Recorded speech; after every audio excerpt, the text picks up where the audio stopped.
que realizamos semanalmente desde marzo con nuestro aliado regional para América Latina, Sura y el país América, trabajando con las mentes más brillantes del planeta con ideas inspiradoras. Los participantes reflexionan sobre el momento actual desde su particular disciplina, pensando en las diferentes posibilidades que surgen de esta situación global tan insólita en la que vivimos. El público, la audiencia, puede enviar preguntas para cada participante que serán respondidas en una sesión de preguntas y respuestas. En esta edición del Hey Festival Digital Arequipa, esta sesión será en vivo y hoy está con nosotros Taye Selassie, una escritora y fotógrafa nacida en Londres, de padre ganés y madre nigeriana, quien hace una interesantísima reflexión sobre cómo lograr un mundo sin racismo. Así que disfruten. Muchas gracias.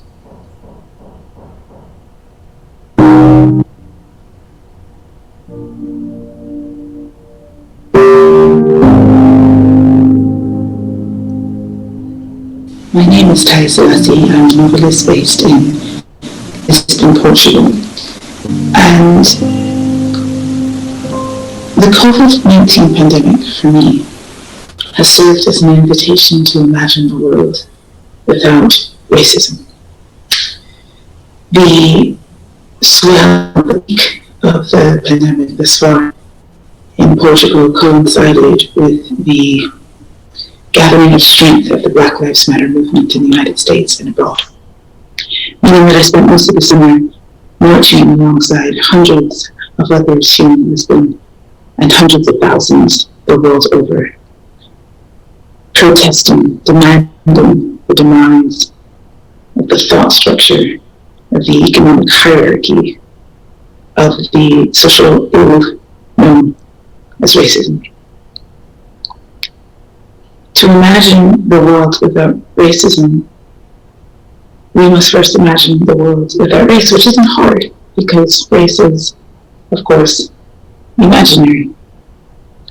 The idea that my melanin content, which results in my beautiful brown skin, of which I'm terribly proud, the fiction that the biology that makes me brown-skinned also makes me less intelligent, less capable, better suited to menial, low-paid or unpaid labor, is not only a violent lie, it is a persistent, a doggedly persistent myth on which the logic of racism relies. When I speak of the logic of racism, I'm just speaking of these twin delusions. First, that race is a biological fact, and second, that this allegedly biological fact informs a very logical hierarchy. White-skinned people at the top as owners, and brown-skinned people at the bottom as laborers at best. It took me some time, it's taken me some years to really get my cognitive fingers around the insidiousness of that lie. The tricky bit is, of course, when you look at me, you do see brown skin. And so the tendency is to say, but it's real, it's true, she's black. And that is not to say that I don't feel overwhelming pride in my parents' Nigerian and Ghanaian culture, in the ability of brown-skinned people the world over to persevere through horrific trauma and to, in the process, generate some of the cultural forms that have shaped and continue to shape the entire world. But the lie that there is something in my biology that makes me different, fundamentally different, less human or a different kind of human than anyone who does not share my melanin content is a lie. So for me, COVID-19 has been about the shutting down of borders. It has been about an intensification of fear at the individual and institutional level, but also about the confrontation with the examination of the lie of racism. a friend of mine, a white man from America, asked me, how can I be less racist? He recounted a moment when he was in secondary school. He was a formidable wrestler as a teenager, and he recounted that even though he was so good at wrestling, he was always afraid to wrestle a black man. That was the language used. I immediately pointed out that if he was in high school, so were his black opponents, making them adolescents, black boys at best, and not black men. I pointed out that the adultification of the black child is another symptom of that underlying condition of racism. But we got to a more salient point yet, I think, when I asked him why. Why was he afraid to wrestle black boys?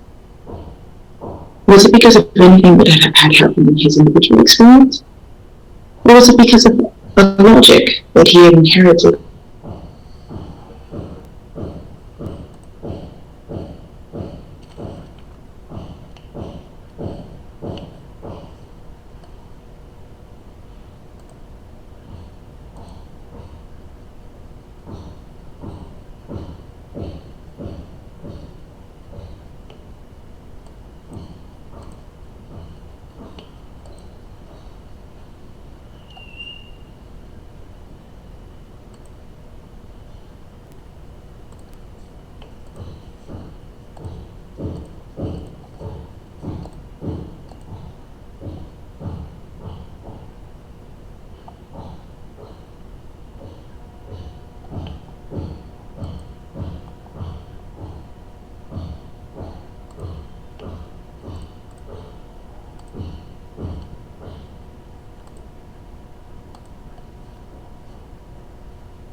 Has been important to him.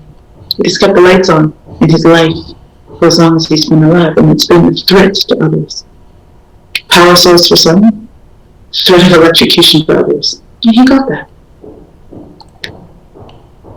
This moment has occasioned a deep reflection on and examination of the ways in which these logics have shaped the world in which we live, at the individual, at the institutional, and at the international level. I believe that that examination, that interrogation, is the beginning of transformation. And I am prepared, wildly optimistically it may seem, to imagine that this transformation will be one of the hallmarks of the COVID-19 moment in history. I am prepared to imagine that as Americans, Europeans, Africans take to the streets, demanding, insisting upon, crying out for humane treatment for all humans, I believe that change not only is possible, but is proximate. When I think of imagining the world without racism, I am filled with a kind of hope on the one hand and a grief on the other. We, as a culture, as a human community, have been invited to do some deep reflection on how we view other humans and what suffering we decided is acceptable for some humans, where it is utterly acceptable for others. To be clear, whether they are white American, Asian American, Latino American police officers shooting down black men in the streets of America, or Nigerian police officers harassing Nigerian men on the streets of Lagos, looking at the same phenomenon, the devaluation of human life, and that human life is housed in the body of a brown-skinned human. And this we cannot accept blindly anymore. This we know must stop. This we've always known must change. But what COVID-19 moment has done is it has slowed us down. It has given us the opportunity, painful, necessary, vital opportunity to look at the way so many of the world's human beings are being treated and why. This is not an easy moment and it is not easy work, but I believe it is vital and timely, long overdue. And then it can be, as I said, transformative. And so that is where I have decided in this moment to direct my energies, my imaginative powers. If we can grasp that the fallacy of biological race, the mere absurd claim that I am fundamentally a different kind of human being, the violent, dehumanizing follow-on from that I am a lesser kind of human being, is not a global myth that we can continue to tell ourselves or our children. It is a story whose time has come to an end. We are ready for a new narrative based on humanity, an understanding of humanity and human dignity.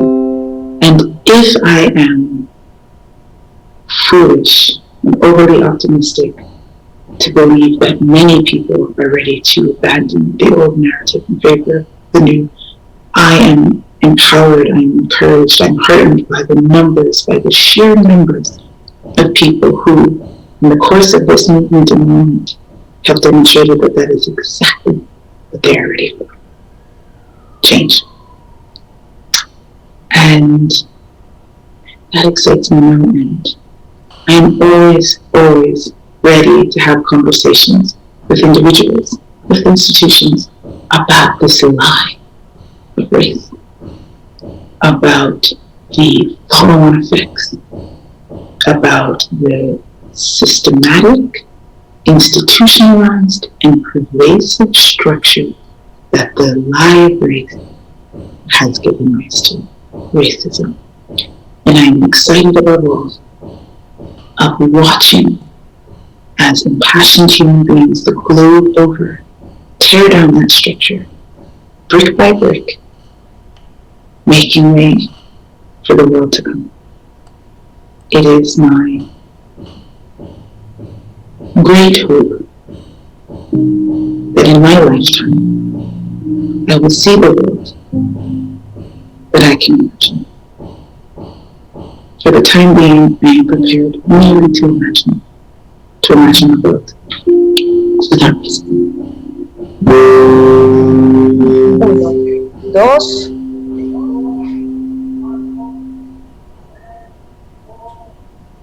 Al aire. Taye, buenos días desde Bogotá y buenas tardes en la hermosísima Lisboa. Muchas gracias primero que todo por participar en esta serie de charlas del Hey Festival en alianza con Sura y también con el diario El País. Yo tengo esta tarde el honor de transmitir algunas preguntas que han enviado lectores de muchas partes del mundo sobre su video que algunos unos días sobre cómo imaginar about how we will face the COVID-19 pandemic. Carla, en tu video planteabas que la COVID puede ser una oportunidad para derribar las fronteras del racismo, para reflexionar sobre el racismo. Y también hablabas sobre la esperanza que te produjo el movimiento Black Lives Matter, que te puso a pensar, a imaginar ese mundo sin racismo. Y en ese sentido quiero transmitir una pregunta que llega desde Perú, que la hace Daniel, sin apellido. Daniel envía una pregunta que dice de que es de mucha actualidad. ¿Qué papel crees que juegan los líderes políticos en esta lucha por erradicar la discriminación y el racismo en este momento? So what is the role of the political leaders in the world in this fight against racism? Thank you for the question. Gracias por la pregunta. Peru. I think the role of political leaders is El papel immense, de los líderes and the políticos opportunity is es as well. muy importante, como lo es esta gran oportunidad. Creo que la participación del político líderes políticos es inmensa y igualmente su oportunidad de participar. Unfortunately, what we've seen in certain parts of the world, like the United States, like Brazil, is leadership that is legitimizing a worldview that is harmful to many people, to many brown people, but to humans more generally. And what we need, I believe, is the opposite. Uh-huh. Sí, entonces lo que estamos usando en este liderazgo como sociedad civil, esto tiene una visión mundial, pero que es dañina a muchas personas y a muchos humanos de lo que realmente necesitamos, que es lo opuesto. Gracias, Daniel, por la pregunta.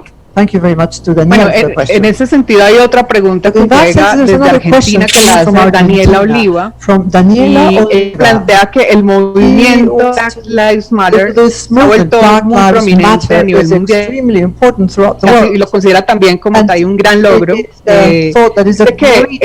Plantea que en esa movilización en Estados Unidos realmente ha permitido visibilizar el movimiento y la producción, pero ella plantea que en nuestros países, en América Latina, esto podría tener un lado negativo, y es que solemos usar ejemplos brutales de Estados Unidos, allá sí es racismo, pero en nuestros países no lo hay. Entonces, la pregunta, ella está preocupada un poco también por que esto pueda invisibilizar el racismo que existe en los países de Latina, y pregunta cómo podríamos establecer en América Latina y también en Europa una suerte de our Black Lives Matter too in Europe. Daniela Oliva from Argentina concerned the Black Lives Matter, saying that this is a prominent and a great achievement in the United States, and if it has allowed to make it visible. In Latin America, this negative side, we observe the examples in the United States as brutal examples, fear examples of racism in the United States. Do you think we could have Black Lives Matter too, like a Latin American version? Do you think BLM 2 could be established in Latin America? Absolutely, yes. I marched all through summer here in Lisbon. Vidas Negras en Porto. Something that translates across the globe. Absolutamente sí, porque yo misma he marchado aquí en Lisboa en esta manifestación sobre lo mismo, porque este movimiento, el Black Lives Matter, es mundial. You're right, Danielle, that the tendency can be to say, but racism here, still in your country, is not as bad, as obvious, or as brutal as it is in the United States, and therefore it's not something that we need to address. That is the risk. El riesgo es en que no estamos abordando quizás esto de igual forma en nuestros países, porque decimos, él es tan malo, no es tan brutal. Entonces, Daniela, usted tiene razón, esta es la tendencia, ¿no? En ese tipo de visión. But that attitude relies on a misunderstanding of racism itself. Pero esa actitud entonces está basada en un mal entendimiento del racismo en sí. The mere idea that I, as a brown-skinned human, am different than Catalino or Pedro or Cristina or anyone else is the lie that is pervasive throughout the world. In Peru, in Argentina, in Colombia, in the United States, in Portugal, in Ghana, everywhere. Pero en todos estos países que estoy pensando, en Colombia, Brasil, Ghana, desafortunadamente esta idea cercana es bastante diferente, porque yo misma podría decir, yo soy de este color, Catalina es de otro color, Pedro es de otro color. Entonces tenemos esta idea, esta connotación un tanto perversa. And so we need a Black Lives Matter movement, an organic Black Lives Matter movement in Latin America, in India, in Africa. We need this globally because the sickness is indeed universal. Esta enfermedad puedo decir que es universal. Entonces sí necesitamos del Black Lives Matter, del movimiento, de manera que sea ya orgánico, tanto en Latinoamérica, en India, en África. Debe ser global. And the powerful thing that the movement in the United States has done is it's opened the door for the flourishing of those movements in this moment. Lo que ha ocurrido con este movimiento tan poderoso en los Estados Unidos es que ha abierto la puerta o la oportunidad a que otros movimientos emerjan. Bueno, eso me da pie para preguntar o transmitirte una pregunta que hace Laura Pérez de Chile. Hay muchas mujeres preguntando, haciéndote muchas preguntas, y es, ¿cuál crees que es el siguiente paso en esta búsqueda de un mundo sin racismo? Acabas de decir que esto abrió una puerta, también has mencionado la responsabilidad de los líderes políticos, pero ¿cuál crees que sea el siguiente paso para imaginar y hacer posible ese mundo sin racismo del que hablas? Okay, so you have already mentioned the responsibility of the political leaders. We have Laura Perez from Chile, and there are many women right now asking you a lot of questions. But Laura Perez from Chile is asking about the next step. What will be the next step in this, what you are suggesting, a world without racism? That will be for each individual human to decide. Eso va a ser algo para cada humano, cada persona individualmente a decidir. I have suggested that there are 4 things that every individual can do.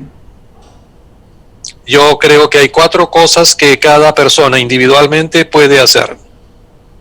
We can reflect on the ways in which we have practiced or bought into the logic of racism without knowing it.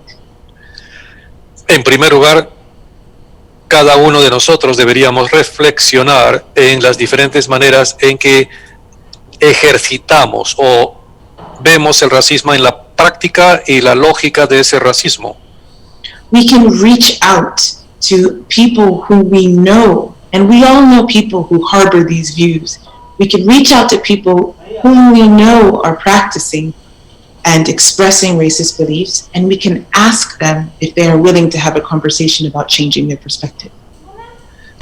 Una segunda actividad sería aproximarnos, llegar a estas personas y preguntarles si ellos estarían abiertos a un diálogo, a una conversación sobre el racismo. Entonces, ese es mi segundo planteamiento, llegar a estas personas que sabemos que pueden ser como los iniciadores de estas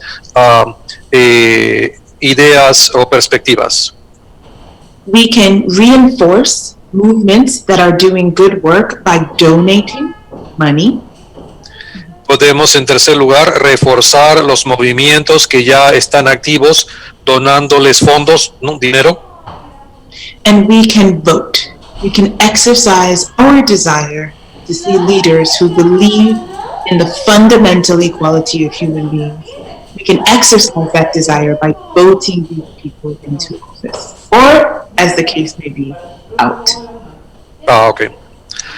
Y un cuarto punto es ir a las elecciones, votar y manifestar nuestro deseo de qué tipo de líderes queremos en cuanto a la calidad también de seres humanos, de tal manera que esos líderes ocupen una función pública o, si es que no están realizando un buen trabajo, sacarlos de ese cargo público. Hay una pregunta también de Paola Concha de Perú, que dice, en el mundo hay mucha discriminación no solo por raza, por religión y sobre todo género. Ella plantea, quiere saber cómo podemos contribuir a que esta discriminación hacia la mujer pueda parar. Paola Concha from Peru is asking also about this situation in the world on the discrimination based on race, religion, and gender, specifically against women. How can we contribute to lessen, no, or to make this disappear? To be honest, I think women tend to be doing the most work already. So ask how women can do more is the wrong starting point. Women have always been at the forefront of the fight against discrimination, against all forms of human being, and will continue to be. Para responder a su pregunta, entonces yo creo que ya las mujeres, y esto es como una tendencia, porque la mayor cantidad de trabajo, contribuciones sobre la discriminación, ya la vienen haciendo las mujeres. Ellas son la mayoría y siempre son las mujeres las que están ahí adelante en el primer lugar de lucha. But it's true that there are subtle ways in which women specifically can reinforce racist beliefs, sometimes without knowing. Pero también hay que observar y tener cuidado que a veces hay ciertas sutilezas en que las mujeres lo que hacen es terminar de reforzar más bien esas diferencias o discriminación.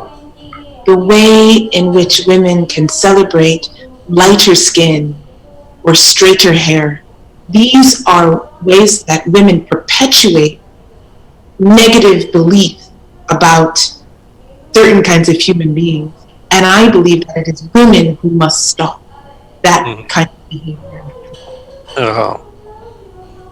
Para darles un ejemplo, las mujeres, y ustedes mismas deben haber visto, celebran como que se sienten mucho más felices cuando tienen una piel más clara, más blanca, o por el tipo de cabello que tienen, si tienen el cabello más lacio. Entonces, estas son como creencias negativas que las mismas mujeres deberían parar, o sea, no deberían celebrarlas, deberían parar.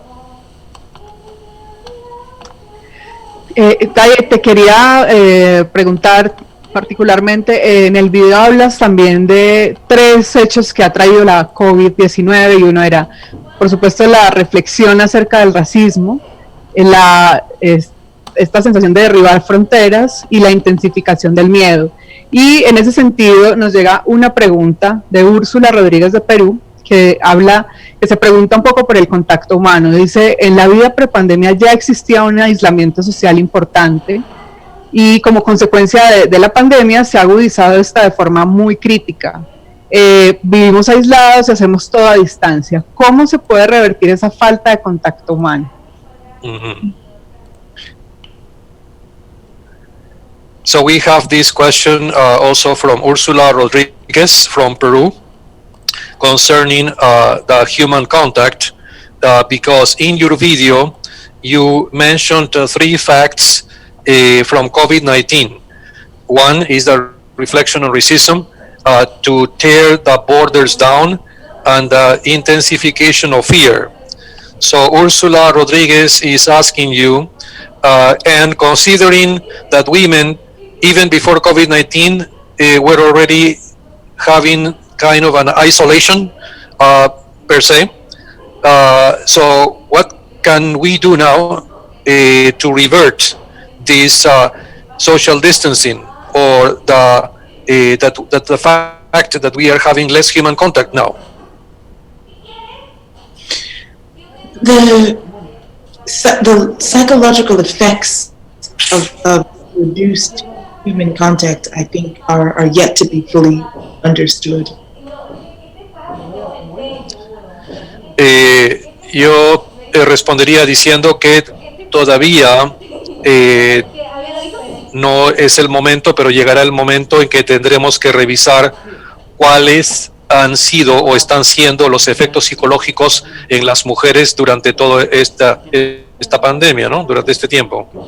But we can agree that it is deleterious, it is harmful to the human being to have such limited contact with others. That's for sure. Pero con toda seguridad sabemos que esto de tener un contacto limitado con otras personas, claro que es dañino. Creo que todos estamos de acuerdo en eso. And without wanting to ignore the very meaningful economic effects of this kind of isolation on women in particular and marginalized communities in general. Y sin ánimos de ignorar los impactos económicos, sobre todo en las mujeres en zonas marginales, en áreas marginales. I would argue that isolation demands going within. It requires that we look at ourselves. And if the only thing that we can say that has come of this isolation that is positive, I believe it is that. I believe it's time to pause and to ask ourselves how we are living, how our countries are being run, how our leaders are running our affairs, and how we are treating other human beings. That is the only benefit I can see to what is undoubtedly a heartbreaking reduction of human conflict. Esto que está ocurriendo entonces es algo realmente que nos toca, ¿no? Directamente en el corazón. Es bastante fuerte lo que viene ocurriendo en este tratamiento de los seres humanos. Y claro que yo diría que también hablando de esto del confinamiento social, nos da la oportunidad de hacer una revisión interior, o sea, una revisión espiritual. Y si esto es lo único positivo que estamos logrando en este tiempo, yo diría que hay que hacer una pausa, habrá que reflexionar, preguntarnos a nosotros mismos cómo es que nuestros países, cómo es que nuestros líderes están respondiendo y cómo en cada país nosotros como país y nuestros líderes estamos tratando a otros seres humanos.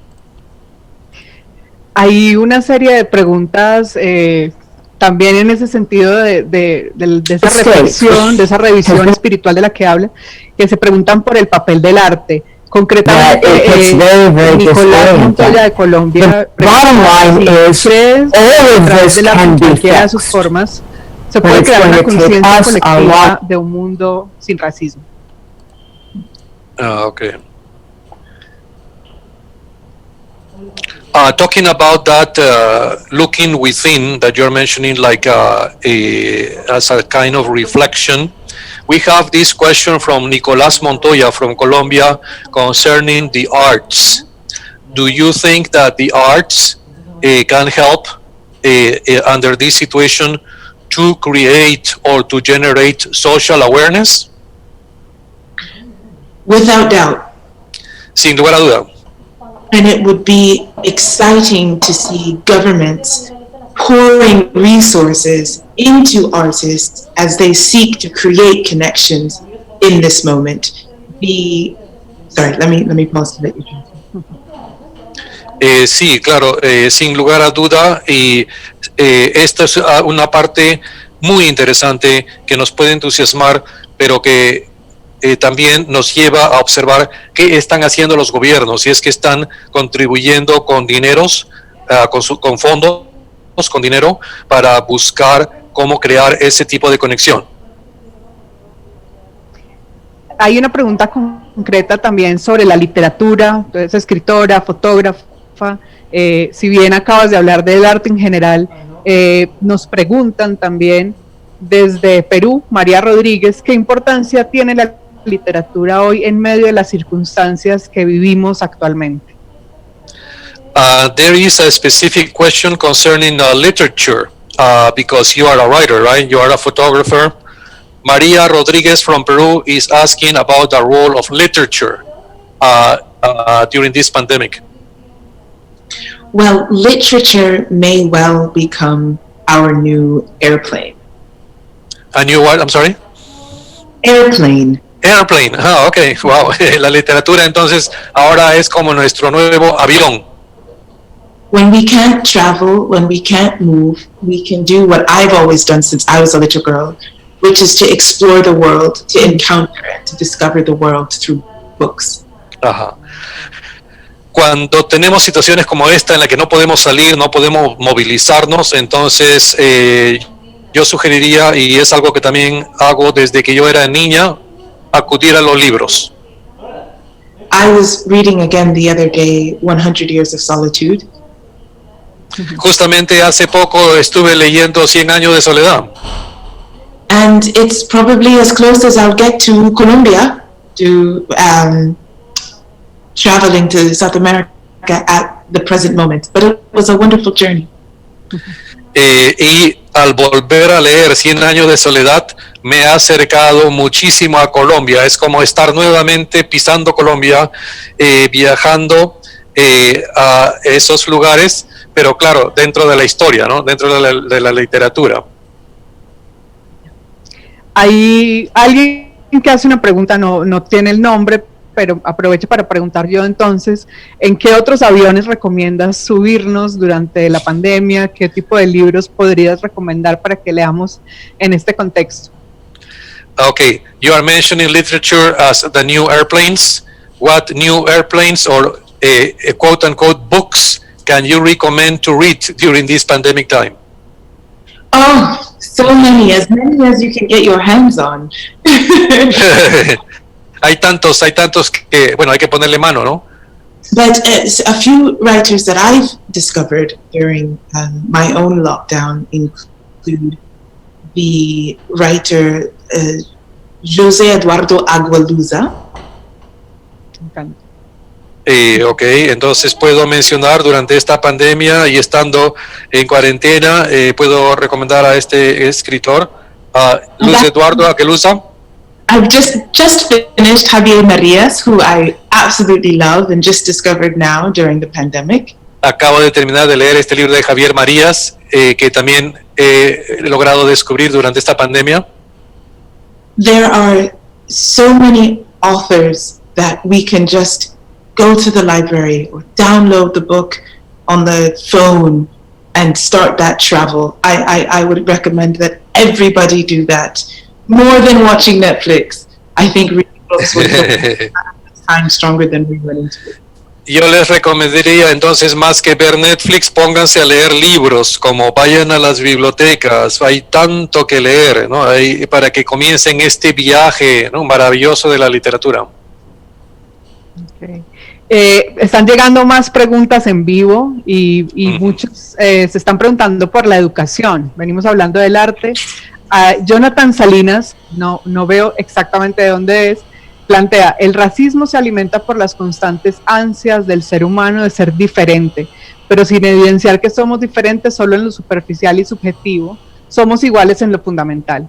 Entonces, dice, podemos definir mediante acciones concretas cómo erradicar el racismo mediante la motivación adecuada, y ahí nos habla de la educación, cómo debería afrontar esta situación en el contexto educativo en la nueva normalidad.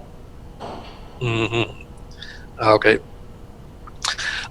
There is a question from Jonathan Salinas. I don't see what country he's from, but he is asking about education in general, saying that racism is fed on the human anxiety and how much anxiety we have, and that also may make us different subjectively as well.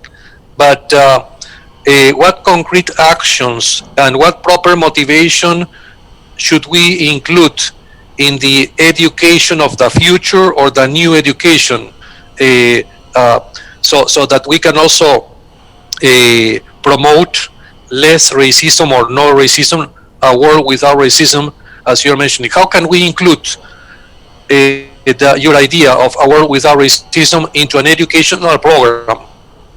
Well, a world without racism begins with a world without race.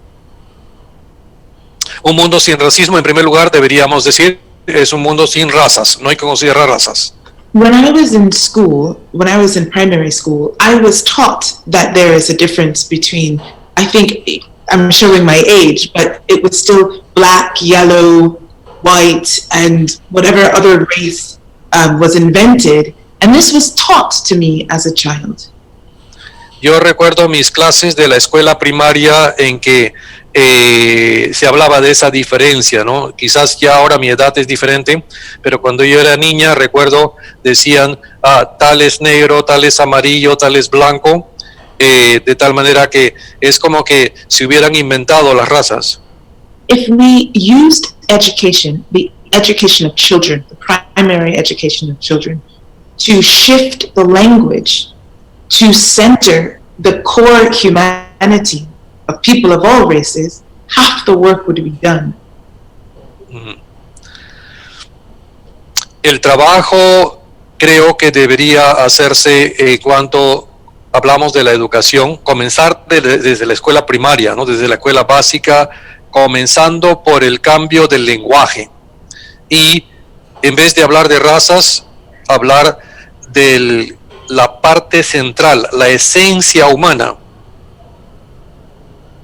This is a question of biology. This is a question of how we teach science, how we teach the fundamental science of being human to children. And I believe it must be radically and fundamentally changed.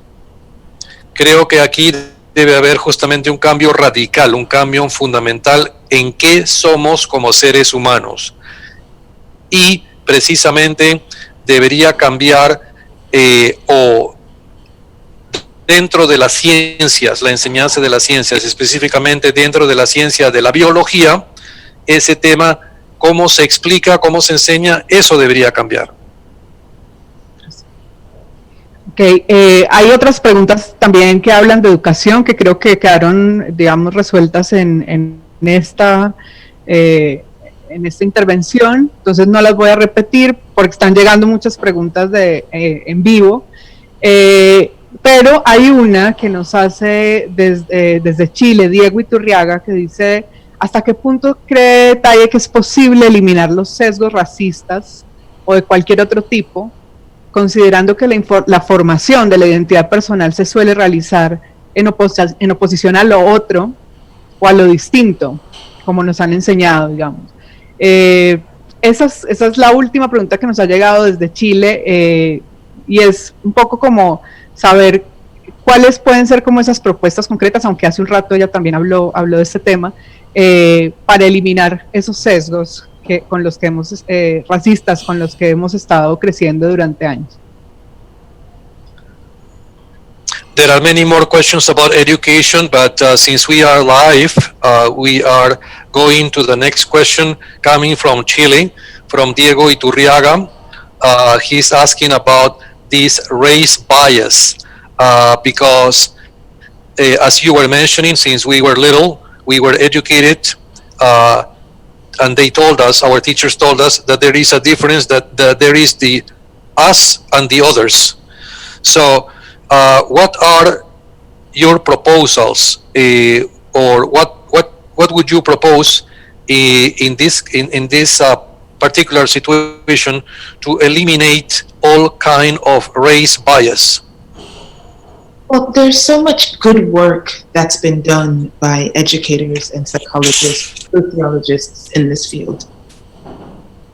Hay mucho trabajo que ya se viene desarrollando, muy buen trabajo de parte de educadores, antropólogos, focusing specifically on how to teach children to recognize and to interpret difference. Para enseñarles, precisamente, que se enfocan en cómo enseñarle a los niños en qué es lo que se entiende por diferencia. So a child can see that I've got browner skin than Catalina and can recognize that that is a difference. Podrían algunos decir, por ejemplo, que mi piel es más oscura que la de Catalina y en tal es de una diferencia. But it's an educational system that tells that child what that difference means. Pero en un sistema educativo se le puede enseñar, se le puede decir al niño qué significa tal diferencia. If we teach a child that you are better if you have blonde hair or blue eyes, or if you are less intelligent if you have red hair and green eyes, we are teaching the child to interpret difference rather than simply to observe it. Entonces, si comenzamos diciéndole al niño, por ejemplo, tal niño rubio de ojos azules es más inteligente y el niño que tiene cabello rojo, que tiene ojos verdes es menos inteligente, entonces allí estaríamos generando esa diferenciación. This cuts across the imagery we put in children's books, the imagery we put on television, the representation of human beings that cuts across a culture. We have to look across the culture in formal education and visual education at what messages we are sending to children about how to understand difference. It's not a problem that they see difference. It's a problem that we've taught them to value it.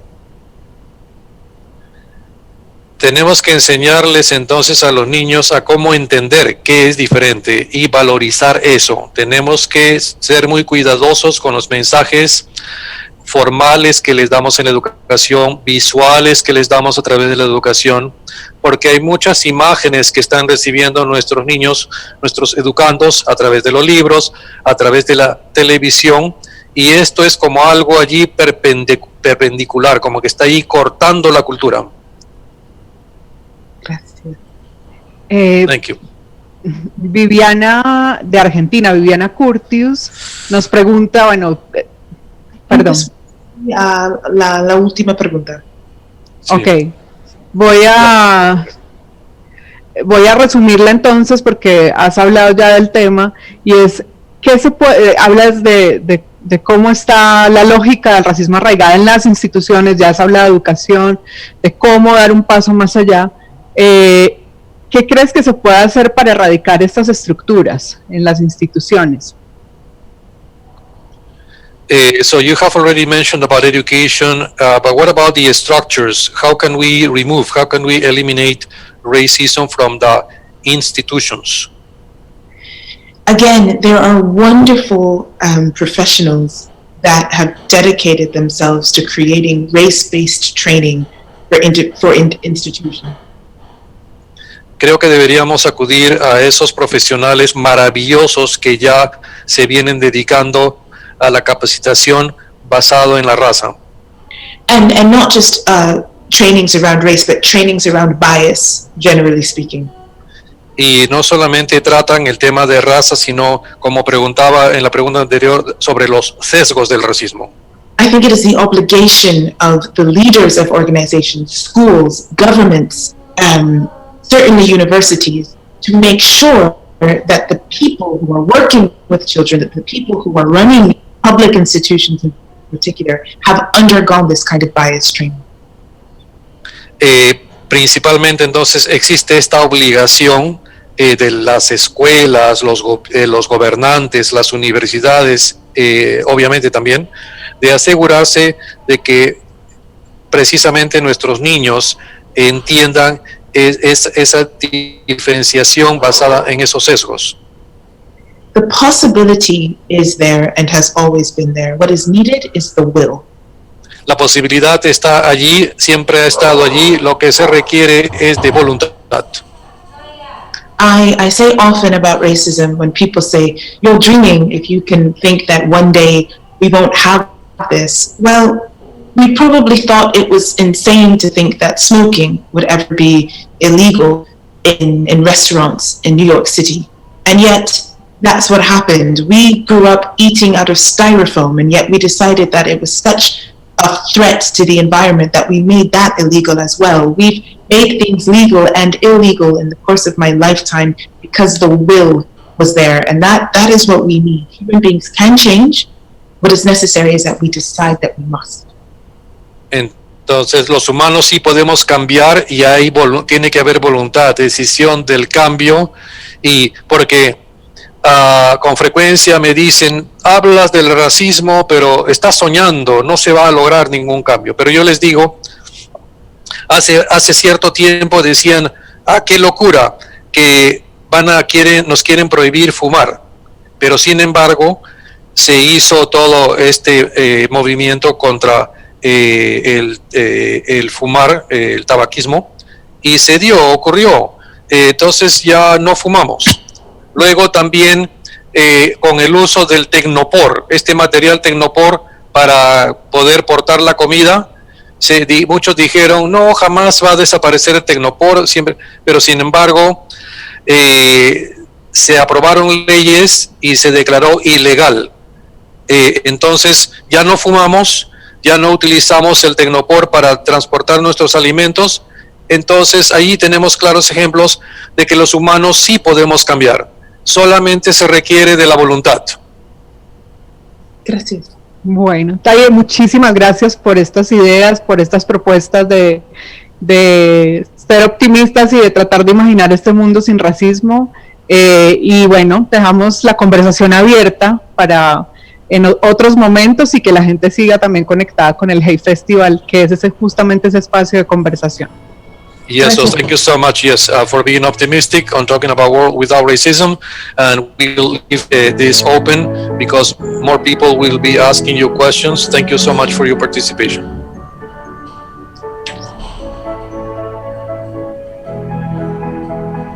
Agradecemos a Sura, aliado para América Latina del Hate Festival, por su patrocinio.